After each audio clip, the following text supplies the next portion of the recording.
Welcome to Shanthi's kitchen. நான் இன்றைக்கி உங்களுக்கு பெரம்பு தட்டில் இடியாப்பம் எப்படி புளியலான்னு செஞ்சு காட்டுறேங்க. வீட்டிலே அரைச்ச பச்சரிசி இடியாப்பம் மாவுங்க இது. இதில் 1 டம்ளர் எடுத்துக்கோங்க. இந்த 1 டம்ளர் மாவுக்கு 1.5 கிளாஸ் தண்ணி சுட வச்சுக்கோங்க. சிறிதளவு இப்போ உப்பு நான் மாவில் சேர்த்துக்கிறேன். இப்போ நீங்கள் 1.5 கிளாஸ் தண்ணியை நல்லா இந்த மாதிரி கொதிக்க வச்சுக்கோங்க. நான் காட்டுறேன் பாருங்கள். இப்போ கொதிக்க வச்ச தண்ணியை மாவில் டைரெக்டாக ஊற்றுங்க. கொஞ்சம் கொஞ்சமாக ஊற்றுங்க. கையை வச்சு பிணைஞ்சிடாதீங்க. மரத்துடுப்பு வச்சு இந்த மாதிரி பிணைங்க. தண்ணி கொஞ்சம் பத்தாமல் வரும்போது மறுபடியும் நம்ம சுட வச்ச தண்ணியை கொஞ்சம் கொஞ்சமாக சேர்த்துக்கங்க. ரொம்ப ஊற்றிட வேண்டாம். இந்த மாதிரி கட்டிகள் இல்லாமல் நல்லா மாவை இழுத்து சேர்த்து பிணைஞ்சிருங்கங்க. கொஞ்சம் ஆறுனதுக்கப்புறம் மரக்கரண்டியை எடுத்துட்டு கையாலே பிணைஞ்சிடலாம். 1 ஸ்பூன் எண்ணெய் விட்டுக்கங்க.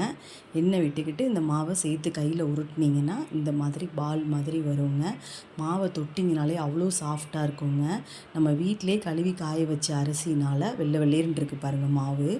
இந்த மாதிரி சின்ன சின்ன உருண்டைகளாக பண்ணிக்கிட்டோம்னா நம்ம இடியப்பம் புளியறதுக்கு ஈஸியாக இருக்குங்க. இந்த மாதிரி ஒரு 4 உருண்டை நான் ரெடி பண்ணி மூடி வச்சுக்கிறேங்க. நீங்களும் இதே மாதிரி பண்ணி வச்சுக்கோங்க. இப்போ நான் பெரம்பு தட்டில் புளியலான்னு சொன்னேன் இல்லையா, அது இதுதாங்க பெரம்பு தண்டு. இந்த தட்டுக்களை எடுத்து வாஷ் பண்ணி நான் வச்சுருக்கேன். இப்போ இது மேலே தேங்காய் எண்ணெயோ இல்லை உங்களுக்கு எந்த எண்ணெய் பிடிக்குமோ அதை அப்ளை பண்ணுங்கள். இந்த மாதிரி தடவி வச்சுக்கோங்க. ஏன்னா இடியப்பம் ஒட்டாமல் வரணுங்கிறதுக்காக இந்த இடியாப்பாச்சு தாங்க நான் யூஸ் பண்ணுறேன்.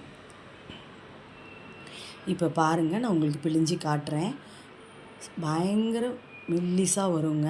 நீங்கள் புழிஞ்சாலே கையே வலிக்காதுங்க. நம்மளுக்கு ரொம்ப ஈஸியாக புளியலாம். இந்த மாதிரி அழகாக சுற்றி கொண்டு வந்து நடுவில் நிப்பாட்டிடுங்க. இதை இப்போ இட்லி தட்டில் ஆவியில் வச்சு காட்டுறேன் பாருங்கள். 5 நிமிஷம் அவிஞ்சாலே போதுங்க. சூப்பராக இடியாப்பம் ரெடி ஆயிரும். அதுக்கப்புறம் எடுத்து இந்த மாதிரி தட்டில் கொட்டினீங்கன்னா கொஞ்சம் கூட ஒட்டாதுங்க. நம்மளுக்கு அழகாக மல்லிகைப்பூ மாதிரி சூப்பரான இடியாப்பம் பஞ்சு பஞ்சாக ரெடி ஆகிருங்க.